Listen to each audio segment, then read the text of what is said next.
अस्सलाम वालेकुम बेटा। वालेकुम अस्सलाम अंकल। कैसे हैं आप बट? अंकल मैं तो ठीक हूँ, आप सुनाएं। ये बन सवर कर और पाकिस्तान का झंडा हाथ उठाए में कहाँ जा रहे हैं? बेटा आपको नहीं मालूम, आज का दिन पाकिस्तान डे है और पाकिस्तान डे के फंक्शन में जा रहा हूँ। अंकल अक्सर मैं सोचता हूँ लेकिन किसी से पूछने का मौका नहीं मिला। चलो आज आपसे पूछ लेता हूँ कि क्या ज़रूरत आई, पेश आई, क्या वजह थी कि एक अलग मुल्क बनाने का सोचा गया? बेटा बहुत अच्छा सवाल किया। मैं हमेशा चाहता था कि हमारी आने वाली नस्लें इस दिन को, पाकिस्तान डे को, पाकिस्तान डे का इल्म होना चाहिए। बहरहाल ये बहुत लंबी कहानी है बेटा। इससे पहले कि मैं तुझे शॉर्टकट में बताऊं, मैं तुम्हें एक मिसाल देना चाहता हूं। आपने सुना होगा कि हिंदुस्तान में हमारी बहुत पुरानी मस्जिद थी जो मुगलों की ज़माने की थी। ये हिंदुस्तान का गुस्सा, हिंदुस्तानियों के हिंदुओं का गुस्सा था जो उन्होंने उस मस्जिद को शहीद कर दिया, उखाड़ के फेंक दिया। और तुमने ये भी सुना होगा कि गुजरात में जो उन्होंने जुल्म किया मुसलमानों पर, वो किस कदर जुल्म था कि आज भी हमारे दिल कांप उठते हैं। और ख़ासकर आजकल जो हमारे मुसलमान एक्टर वहाँ हिंदुस्तान में हैं, वो भी इसके असरात से बच नहीं सके। बेटा बात ये है कि आप ज़रा गौर करें कि अगर ये हालात आज हैं तो 60-70 साल पहले हिंदुओं का सलूक मुसलमानों के साथ कैसा हुआ होगा। बेटा बात यह है कि मैं तुझे एक असल कहानी सुनाता हूँ। मिस्टर महाराज। जी सरकार। बोलो तेरे को क्या चाहिए? सरकार आपका साथ चाहिए। हम मुसलमानों को आपके लिए गुलाम बना सकते हैं सरकार। मिस्टर महाराज डोंट वरी, हम तुम्हारा साथ है। बस सरकार आपका साथ चाहिए। हम तुम्हारा साथ है, जो मर्जी है तुम करो। तुमको हमारा मदद का जरूरत होगा तो हम तुम्हारा मदद करेगा। बस सरकार आपका हाथ चाहिए। बस सरकार इसी खुशी में सरकार चाहिए। जब सरकार हमारा जरूरत हो हम तुम्हारा मदद करेगा। सरकार हम आपके लिए मुसलमानों को गुलाम बनाएगा। बेगम ये नूर कहाँ है? अभी खाना खा लिया उसने क्या? जी अंदर थी, खेल रही थी, उसने खाना नहीं खाया, आपका इंतजार कर रहे थे। जाए उसके लेके आए, मिलके खाते हैं इकट्ठे मिलके। जी अब अभी ले आती हूँ। जय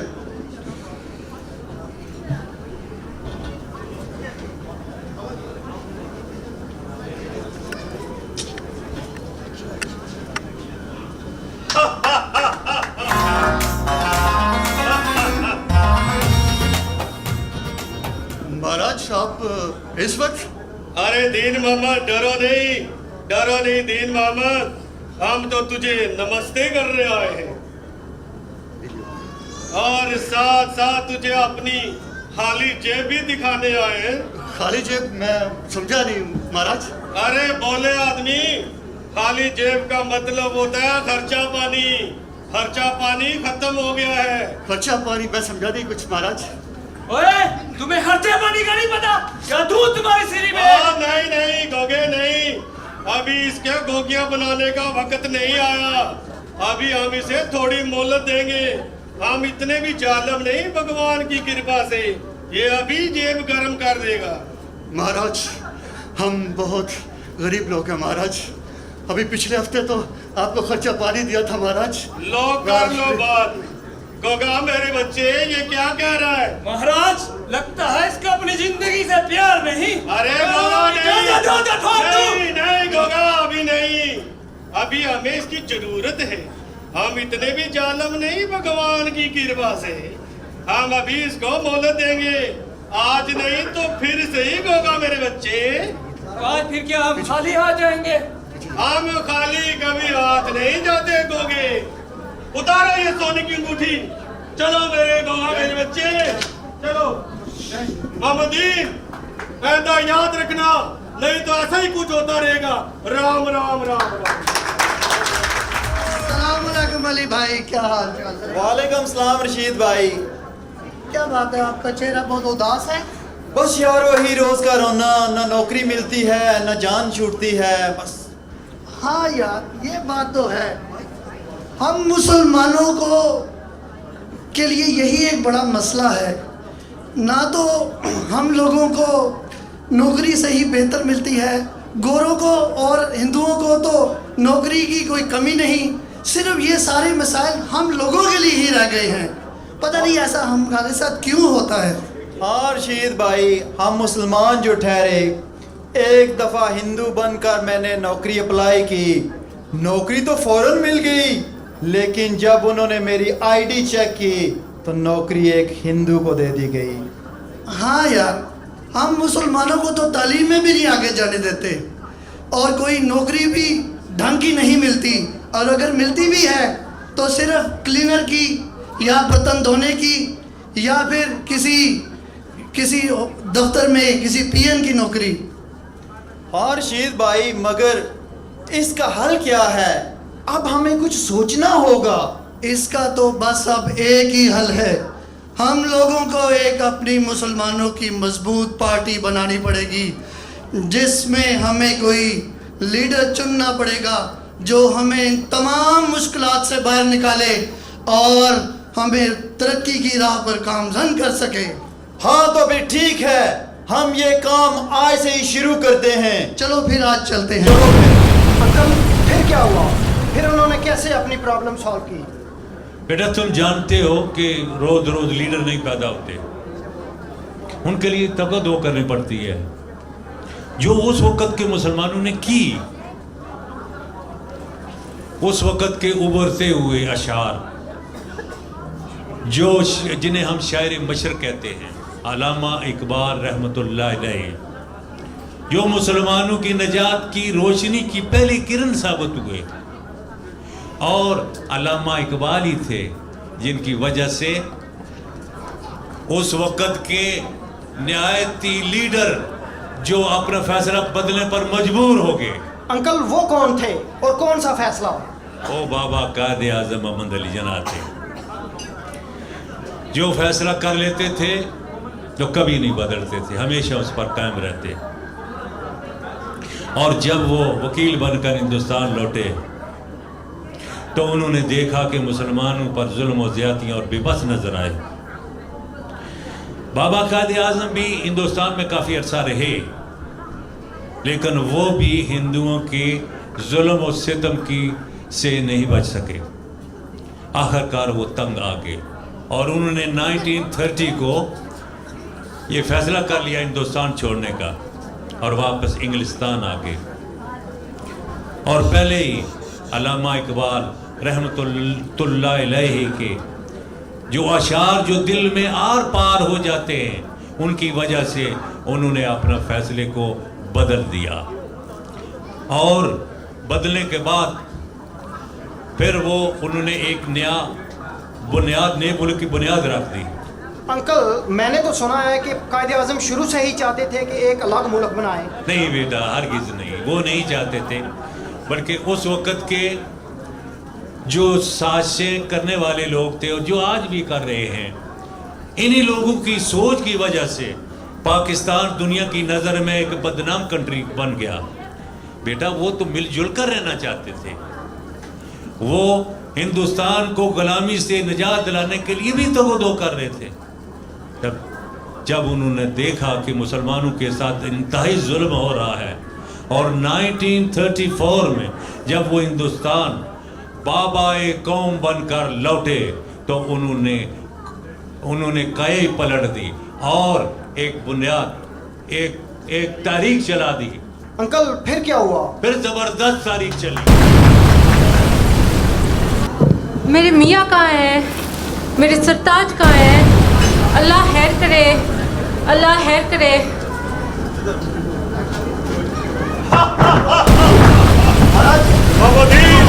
तेरा वक्त खत्म हो गया है और तुझे बहुत मोहलत देनी। चलो बुरा।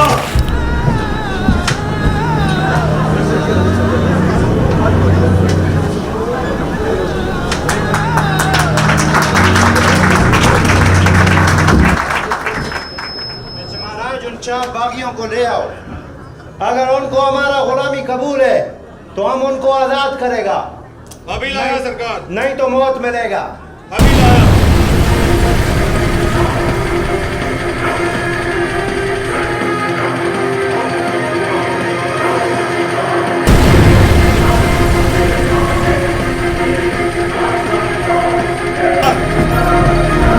बागी नंबर 1, अगर तुमको हमारा गुलामी कबूल है तो हम तुम्हें आज़ादी देगा, नहीं तो मौत मिलेगा। तुमने सुना नहीं अलामा साहब ने क्या फरमाया है? खुदी को कर बुलंद इतना, खुदी को कर बुलंद इतना, हर तब्दील से पहले खुदा बंदे से खुद पूछे बता तेरी रज़ा क्या है? मिस्टर महाराज, जी सरकार। मिटा दो कि एक मुसलमान हूँ मैं, मिटा दो कि एक मुसलमान हूँ मैं। आज जमीन सही मगर कल का आसमान हूँ मैं, आसमान हूँ मैं, आसमान हूँ मैं, आसमान हूँ मैं, आसमान हूँ मैं। पाकिस्तान जिंदाबाद, पाकिस्तान मिस्टर महाराज उड़ा दो। उड़ा दो, चिट जाएगा तो मेरा जिस्म से। पाकिस्तान जिंदाबाद, बाकी रहेगा पाकिस्तान। सीने पे गोली खाएंगे, पाकिस्तान बनाएंगे। सीने पे मिस्टर महाराज, ले जाओ इसको, खत्म कर दो।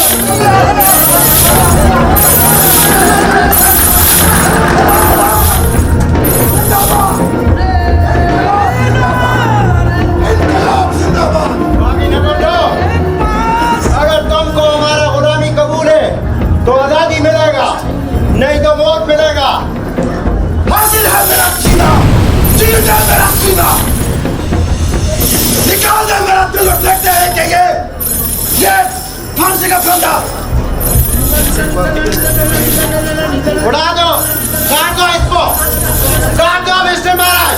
काट के बोटी बोटी कर दो मेरे जिस्म की। देखते हैं कि ये जिस्म बोटी की कैसे टुकराता है। काट दो बोटी बोटी करके, बोटी बोटी कर दो मेरे जिस्म की। मिस्टर महाराज, ले जाओ इसको और फिनिश कर दो। चलो भागी। इनकलाब जिंदाबाद, इनकलाब जिंदाबाद, इनकलाब जिंदाबाद।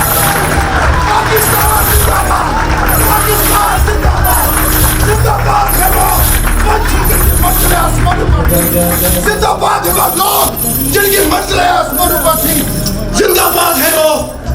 इनकलाब जिंदाबाद। मैं सलाम करता हूँ मौत को जिन्हें शेर जैसे बेटे को पैदा किया और जवान होते ही अपने वतन के लिए शहीद करवा दिया। मिस्टर महाराज, सलाम करता हूँ। अस्सलाम वालेकुम। मिस्टर महाराज, ले जाओ इसको और फिनिश कर दो।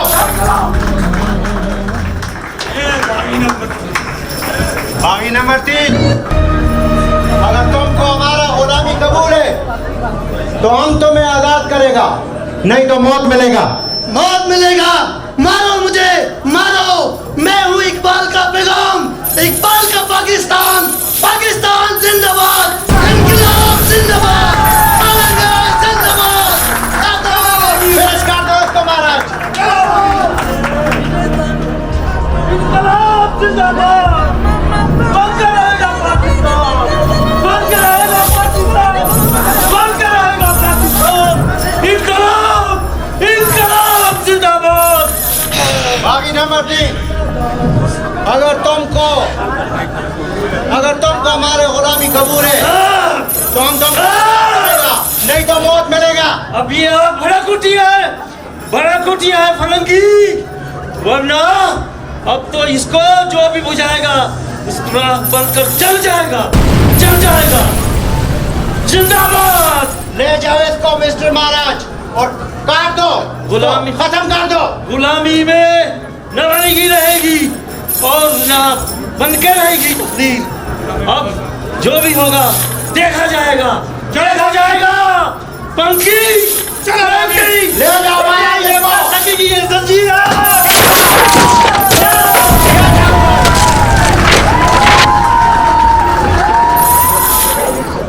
बेटा और बेटा, ये थी मेरे पाकिस्तान बनाने की कहानी और इसकी वजह।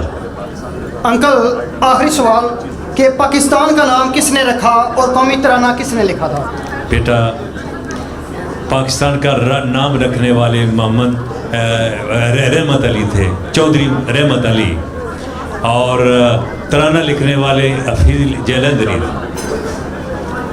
और मैं उम्मीद करता हूँ बेटा कि मेरे तमाम सवालों के जवाब तुम्हें मिल चुके होंगे।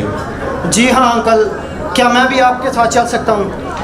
हाँ, इससे थोड़ी देर पहले, एक मिनट, मैं जो लोग इस दुनिया के पाकिस्तान बनाने वाले थे उनकी कब्रों को अल्लाह ताला हज़ारों नेमतों से भर दे, अपनी रहमतों से भर दे। जिन्होंने हमें पाकिस्तान दिया, हमें अपना आज़ाद खिता दिया, अल्लाह तेरा शुक्र है, तेरा शुक्र है। आओ बेटा, तुम भी आओ। पाकिस्तान जिंदाबाद, पाकिस्तान। इन दोस्तों के लिए एक दफ़ा भरपूर तालियां होनी चाहिए।